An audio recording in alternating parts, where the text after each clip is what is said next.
Hello friends, मेरे channel में आपका बहुत बहुत स्वागत है। देखिए, छाछठवीं बीपीएससी के लिए मैं टेस्ट सीरीज़ चला रहा हूँ और उस टेस्ट सीरीज़ में ये दूसरा वीडियो होगा। और हर वीडियो में 25 क्वेश्चंस होते हैं और मेरा प्रयास ये है कि डेली कम से कम 2 वीडियोस में डाल दूँ। आने वाले समय में और भी बढ़ा दूँगा, जिससे ज़्यादा तेज़ी से रिवीजन हो सके।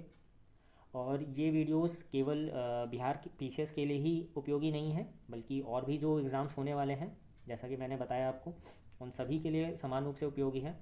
इसलिए आप अदर एग्ज़ाम्स की भी तैयारी कर रहे हैं तो इसको ज़रूर देखें। तो चलिए हम लोग शुरू करते हैं। प्रश्न नंबर 26 है, क्रिप्स प्रस्ताव को किसने पोस्ट डेटेड चेक की संज्ञा दी थी। देखिए, क्रिप्स प्रस्ताव जो था मार्च 1942 में ब्रिटिशर्स द्वारा लाया गया था और इसका उद्देश्य था कि भारतीयों द्वारा द्वितीय विश्व युद्ध में उनका सहयोग प्राप्त करना। और इसमें जो भी वादे किए गए थे उनकी पूर्ति युद्ध समाप्त होने के बाद की जानी थी। इसलिए गांधी जी ने उसे एक पोस्ट डेटेड चेक की संज्ञा दे दी, क्योंकि युद्ध समाप्त होने के बाद ही वो सारी शर्तें पूरी होनी थी। और बाद में जवाहरलाल नेहरू ने उसमें एक बात और जोड़ दी, जो कि गांधी जी ने कहा था ना कि अ, ये एक पोस्ट डेटेड चेक है। और उसमें नेहरू जी ने ये बात जोड़ दी कि ऐसा बैंक जो टूट रहा है। तो इसलिए इसका उत्तर हो जाएगा डी। अगला प्रश्न देखेंगे। प्रश्न नंबर 27 है, द इंडियन नेशन समाचार पत्र की स्थापना निम्न में से किसने की थी।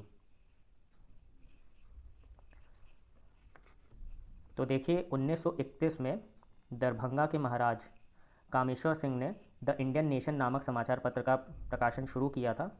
और एक बात और ध्यान रखिएगा कि इसका प्रकाशन पटना से होता था। इसलिए इसका सही उत्तर हो जाएगा सी। अगला प्रश्न देखेंगे। प्रश्न नंबर 28 है, 1942 के भारत छोड़ो आंदोलन के दौरान अंग्रेजी राज का विरोध करने के लिए स्थापित ध्रुव दल के सेना नायक कौन थे। तो देखिए, ध्रुव दल की स्थापना जो है 1942 में जयप्रकाश नारायण ने की थी। इसलिए इसका उत्तर बी हो जाएगा।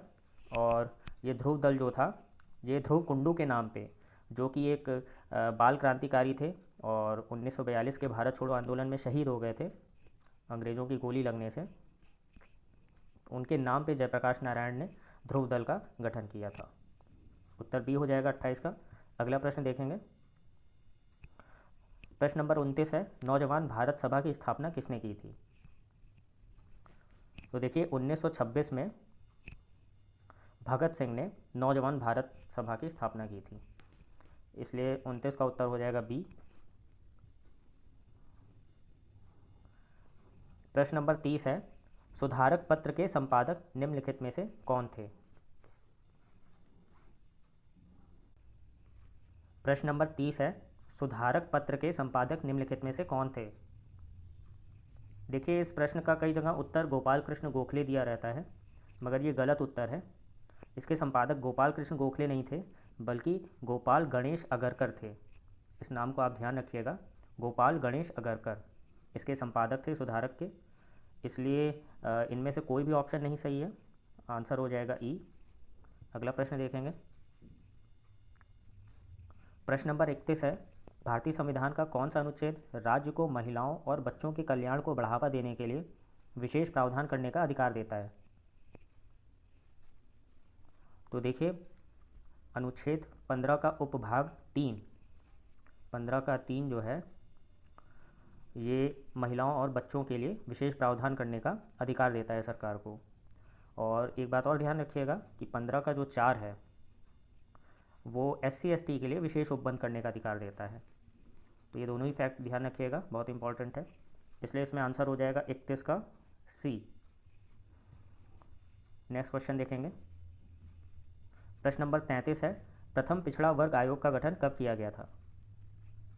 तो देखिए, प्रथम पिछड़ा वर्ग आयोग का गठन 1953 में किया गया था। काका कालेलकर काका कालेलकर की अध्यक्षता में 1953 में पहला पिछड़ा वर्ग आयोग गठित किया गया था, और जिसने अपनी रिपोर्ट जो है 1955 में सम्मिलित की थी। इसलिए 33 का बी हो जाएगा आंसर।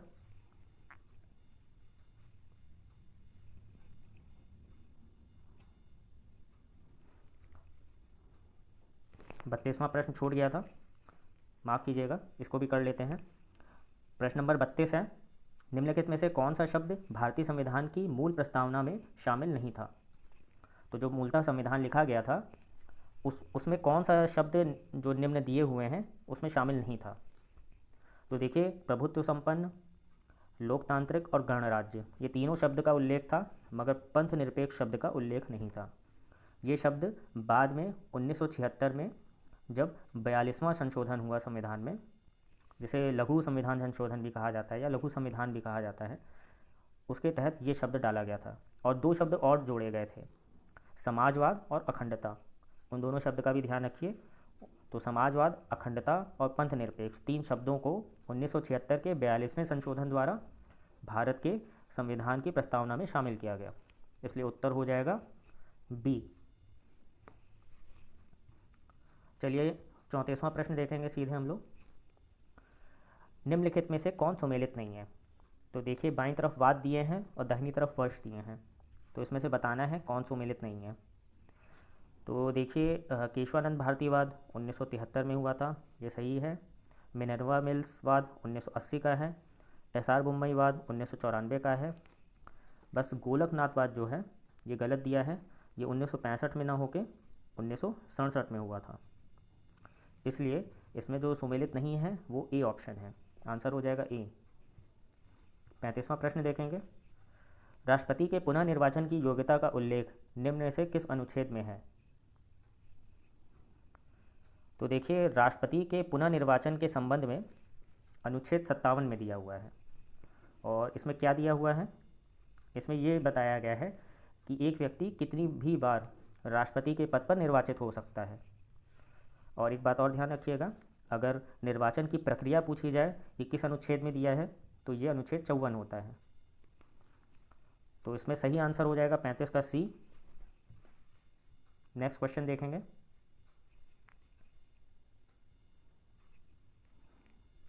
प्रश्न नंबर 36 है, निम्नलिखित में से कौन भारतीय संविधान की संघीय विशेषता को दर्शाता है। तो देखिए, संघीय विशेषता होने का मतलब जब राज्यों को शक्ति दी जाती है या राज्यों का अस्तित्व स्थापित होता है तो उसको संघीय विशेषता कहते हैं। तो आपातकालीन उपबंध में केंद्र मजबूत होता है, इसलिए ये नहीं होगा। राज्यपाल की नियुक्ति केंद्र द्वारा की जाती है और एक तरह का ये प्रतिबंध है केंद्र द्वारा राज्यों पर, तो ये भी नहीं होगा। राज्य अनश्वर नहीं, मतलब कि राज्य नश्वर है, तो ये भी कहीं से भी उसको मजबूत नहीं कर रहा राज्य को, मतलब राज्य को कभी भी ख़त्म किया जा सकता है, इसलिए ये ऑप्शन भी नहीं होगा। द्विसदनीय विधायिका, द्विसदनीय विधायिका का मतलब है संसद के दो पार्ट होते हैं, लोकसभा और राज्यसभा। तो लोकसभा जहाँ पे भारत के लोगों का प्रतिनिधित्व करता है, वहीं राज्यसभा जो है संसद में राज्यों का प्रतिनिधित्व करती है। तो इस तरह से राज्यों को काफ़ी मान्यता मिलती है राज्यसभा द्वारा संसद में होने से, इसलिए इसका उत्तर हो जाएगा डी। अगला प्रश्न देखेंगे। प्रश्न नंबर 37 है, अंतर्राज्यीय परिषद का गठन पहली बार कब किया गया था।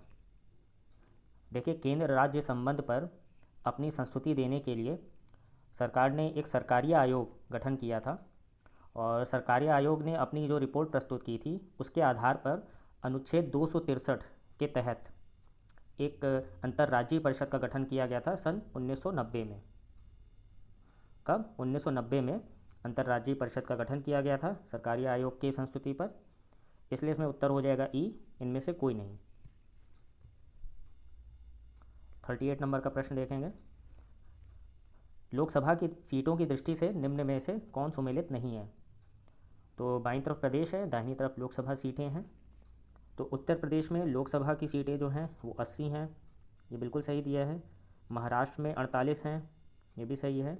पश्चिम बंगाल में 42 हैं और बिहार में 40 हैं, ये बात हम लोग अच्छे से जानते हैं। इसलिए इनमें से सारे ही सही हैं, एक से अधिक उत्तर सही हो रहे हैं, इसका ऑप्शन ई सही हो जाएगा। प्रश्न नंबर 39 है, भारत के राष्ट्रपति बनने से पूर्व बिहार के राज्यपाल रहे। देखिए, इसमें पूछ रहा है इनमें से कौन कौन ऐसे लोग हैं जो भारत के राष्ट्रपति भी बने और उससे पूर्व बिहार के राज्यपाल भी रहे। तो देखिए, ऐसे दो लोग हैं इसमें, रामनाथ कोविंद जी और डॉक्टर जाकिर हुसैन जी। ये दोनों लोग राष्ट्रपति बनने से पहले बिहार के राज्यपाल रहे, और रामनाथ कोविंद इसमें 14वें राष्ट्रपति हैं। और वहीं जाकिर हुसैन तीसरे राष्ट्रपति थे हमारे देश के, और जाकिर हुसैन उपराष्ट्रपति भी रहे, इस बात को भी ध्यान रखिएगा। तो इसमें से आंसर हो जाएगा ई। अगला प्रश्न देखते हैं।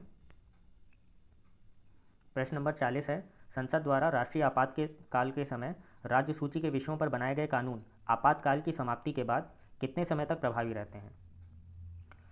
तो देखिए, आपातकाल के समय जो राज्य विषय पे केंद्र कानून बनाता है वो जो है आपातकाल ख़त्म होने के बाद 6 महीने तक प्रभावी रहते हैं और उसके बाद समाप्त हो जाते हैं। इसलिए इसमें उत्तर हो जाएगा ए। और एक बात और ध्यान रखिएगा कि आपातकाल के समय जो राज्यों की अपनी विधायिका होती है, मतलब कि विधानसभाएं होती हैं, वो भंग नहीं होती हैं और वो अपना कार्य करती रहती हैं। तो इस फैक्ट को भी आप ध्यान रखिएगा। 40 का ए हो जाएगा। प्रश्न नंबर 41 है, लोकसभा अध्यक्ष को लोकसभा द्वारा संकल्प पारित करके हटाया जा सकता है, तो किस तरह की बहुमत की ज़रूरत पड़ती है लोकसभा अध्यक्ष को हटाने के लिए। तो देखिए, तत्कालीन कुल सदस्यों के बहुमत की ज़रूरत पड़ती है। और यहाँ पे जो तत्कालीन कुल सदस्य की बात कही जा रही है, इसका अर्थ होता है कि लोकसभा में कुल सदस्य माइनस रिक्त पद। तो कुल सदस्यों में से जब रिक्त पद को निकाल लिया जाता है तो जो बचे हुए पद होते हैं, अगर उनके आधे से ज़्यादा लोग वोट देते हैं इस संकल्प को पारित करने के लिए कि लोकसभा अध्यक्ष को हटा दिया जाए, तो लोकसभा अध्यक्ष हट जाता है अपने पद से। और इसका उल्लेख 94 में जो है, अनुच्छेद 94 में किया गया है। इसलिए उत्तर हो जाएगा डी। नेक्स्ट क्वेश्चन देखेंगे। प्रश्न नंबर 42 है, प्राक्कलन समिति के सदस्यों का कार्यकाल क्या होता है। तो देखिए, जो प्राक्कलन समिति के सदस्य होते हैं वो 1 वर्ष के लिए चयनित किए जाते हैं, और ये सारे के सारे लोकसभा से होते हैं, इस बात को भी ध्यान रखिए। और इनकी संख्या जो है 30 होती है। और एक खास बात ये भी ध्यान रखिए कि प्राक्कलन समिति संसद की सबसे बड़ी समिति है, इसलिए इसमें उत्तर हो जाएगा ई। नेक्स्ट क्वेश्चन देखते हैं। प्रश्न नंबर 43 है, भारतीय संविधान के अनुच्छेद 171 के अनुसार किसी राज्य में विधान परिषद के सदस्यों की कुल संख्या हो सकती है। तो देखिए, संविधान के अनुसार जो राज्य में विधान परिषद होते हैं उनमें जो सदस्यों की संख्या होती है वो वहाँ के विधानसभा के सदस्यों की कुल संख्या के 1/3 से अधिक नहीं हो सकती, और दूसरी कंडीशन है कि 40 से कम भी नहीं हो सकती। इसलिए 2 से ज़्यादा ऑप्शन इसमें बन रहे हैं। आंसर हो जाएगा ई। और ये जो 40 से कम नहीं वाली बात है, इसके 2 अपवाद हैं। एक है सिक्किम, दूसरा है पुडुचेरी। सिक्किम में कितनी संख्या है, 32, और पुडुचेरी में 30। 40 की बात कही गई है, मगर यहाँ पे 40 से कम है विधान परिषद में सदस्यों की संख्या। चलिए अगला प्रश्न देखते हैं। प्रश्न नंबर 44 है, भारत के संविधान का अभिरक्षक कौन है। राष्ट्रपति, संसद, प्रधानमंत्री, उच्चतम न्यायालय। तो अभिरक्षक का मतलब होता है कस्टेडियन, मतलब जो कि उसकी रक्षा करे, उसकी देख रेख करे। मतलब उसमें कोई भी मनचाहा बदलाव कोई ना कर सके, इस बात की को कौन सुनिश्चित करता है, वो उच्चतम न्यायालय करता है। और उसको ये शक्ति अनुच्छेद 32 के तहत मिली है, जिसमें वो जुडिशल रिव्यू या न्यायिक समीक्षा करके संसद के किसी भी कानून को निरस्त कर सकता है जो कि संविधान के साथ असंगत हो। इसलिए आंसर डी हो जाएगा 44 का। नेक्स्ट क्वेश्चन देखते हैं। प्रश्न नंबर 45 है, निम्नलिखित में से किसकी नियुक्ति भारत के राष्ट्रपति द्वारा नहीं की जाती है। तो देखिए, महान्यायवादी मतलब अटॉर्नी जनरल, नियंत्रक एवं महालेखा परीक्षक सीएजी, प्रधानमंत्री और केंद्र शासित प्रदेश के मुख्यमंत्री, इन चारों की नियुक्ति राष्ट्रपति द्वारा की जाती है। और केंद्र शासित प्रदेश के जो मुख्यमंत्री होते हैं उनको लेके आपके दिमाग में ये आएगा कि इनको ओथ तो एलजी दिलाता है, ये बात सही है, मगर एलजी ओथ भले दिलाता है, एलजी की संस्तुति पर राष्ट्रपति इनकी नियुक्ति करता है। इस बात को ध्यान रखिएगा। इस हिसाब से उत्तर इसमें 1 से अधिक बन रहा है। आंसर हो जाएगा ई। अगला प्रश्न देखेंगे। प्रश्न नंबर 46 है, मिशन ऑर्गेनिक डेवलपमेंट इनिशिएटिव योजना के तहत किस राज्य या केंद्र शासित प्रदेश को अगले 5 वर्ष में जैविक प्रदेश बनाने का लक्ष्य रखा गया है। तो देखिए, लद्दाख को मिशन ऑर्गेनिक डेवलपमेंट इनिशिएटिव योजना के तहत अगले 5 वर्ष में एक जैविक प्रदेश बनाने का लक्ष्य रखा गया है। और इसकी शुरुआत जो है वहाँ के उपराज्यपाल जो कि आर के माथुर हैं उन्होंने किया था, और इसको शॉर्ट में मोदी योजना भी कह सकते हैं आप, मिशन ऑर्गेनिक डेवलपमेंट इनिशिएटिव। चलिए अगला प्रश्न देखते हैं। प्रश्न नंबर 47 है, इंडिया ग्लोबल वीक 2020 कहाँ आयोजित किया गया? तो देखिए, इंडिया ग्लोबल वीक 2020 9 से 11 जुलाई के बीच, कब? 9 से 11 जुलाई के बीच ब्रिटेन में आयोजित किया गया। आंसर हो जाएगा ए। और इसकी थीम क्या थी? इसकी थीम थी पुनः प्रवर्तक बने भारत और बेहतर नया विश्व। पुनः प्रवर्तक बने भारत और बेहतर नया विश्व, ये इसकी थीम थी। इसको भी आप ध्यान रखिएगा। अगला प्रश्न देखेंगे। प्रश्न नंबर 48 है, किसानों की फसलों को नुकसान होने पर उन्हें मुआवजा देने हेतु किस राज्य ने किसान सहाय योजना की शुरुआत की? किसान सहाय योजना की शुरुआत किसने की है? तो देखिए, किसान सहाय योजना की शुरुआत गुजरात ने की है। और क्या है इस योजना में? इस योजना में ये है कि अगर किसानों की फसल का 33% से अधिक का नुकसान होता है, 33% से अधिक का अगर नुकसान होता है तो उन्हें 4 हेक्टेयर भूमि के लिए 2000 का मुआवजा दिया जाएगा। ये तो काफ़ी कम है, मगर ठीक है, सरकारी योजना है। तो 4 हेक्टेयर भूमि के लिए कितना दिया जा रहा है? 2000, 33% से अधिक के नुकसान होने पर। तो उत्तर हो जाएगा इसमें बी, गुजरात।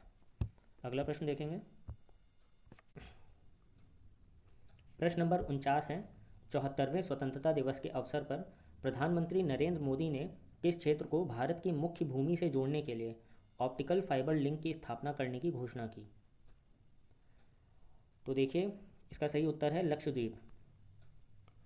लक्षद्वीप और भारत के बीच संचार को बढ़ावा देने के उद्देश्य से प्रधानमंत्री ने ऑप्टिकल लिंक फाइबर स्थापित करने की घोषणा की है, और इसे 1000 दिनों में पूरा करने का लक्ष्य रखा गया है। इसलिए उत्तर सी लक्षद्वीप होगा 49 का। अगला प्रश्न देखेंगे। प्रश्न नंबर 50 करते हैं, और ये इस वीडियो का आखिरी प्रश्न होगा, मतलब कि 25वां प्रश्न है इस वीडियो का। और चलिए देखते हैं। 14 अगस्त 2020 को हुए इजराइल यूएई शांति समझौते के संबंध में कौन कौन सा कथन सही है? तो पहला कथन है, इजराइल से समझौता करने वाला यूएई तीसरा अरब देश है। ये बिल्कुल सही है, क्योंकि इससे पहले मिस्र और जॉर्डन ने इजराइल के साथ एक शांति समझौता किया है। दूसरा कथन, अमेरिकी राष्ट्रपति डोनाल्ड ट्रंप ने इसमें एक महत्वपूर्ण भूमिका निभाई है। ये भी बिल्कुल सही है, क्योंकि ट्रंप की ही सरपरस्ती में ये समझौता हुआ है। और तीसरा कथन, इजराइल और जॉर्डन के बीच स्थित वेस्ट बैंक पर इजराइल का कब्जा रोक दिया गया है। ये कथन भी बिल्कुल सही है, क्योंकि हम जानते हैं कि इजराइल बहुत दिन से वेस्ट बैंक पे हमला कर रहा था और उसको अपने में मिलाने का प्रयास कर रहा था धीरे धीरे, मगर इस समझौते के तहत वो अपने प्रयासों को रोक देगा। इसलिए तीनों कथन सही हैं इसमें। आंसर हो जाएगा डी। और एक बात और ध्यान रखिए कि ये जो इजराइल यूएई शांति समझौता है, इसे अब्राहम समझौते के नाम से भी जाना जाता है। अब्राहम समझौता या अब्राहम अकॉर्ड। तो अगर इस नाम से आ जाए एग्ज़ाम में तो कंफ्यूज मत होइएगा। तो चलिए, ये 25 प्रश्नों की टेस्ट सीरीज यहीं पे ख़त्म हुई। देखने के लिए बहुत बहुत धन्यवाद। कोई भी सुझाव हो तो कमेंट बॉक्स में ज़रूर लिखें, और नेक्स्ट वीडियो जल्दी ही अपलोड कर दूंगा। आप लोग अपनी तैयारी अच्छे से करते रहें। चलिए, बेस्ट ऑफ लक।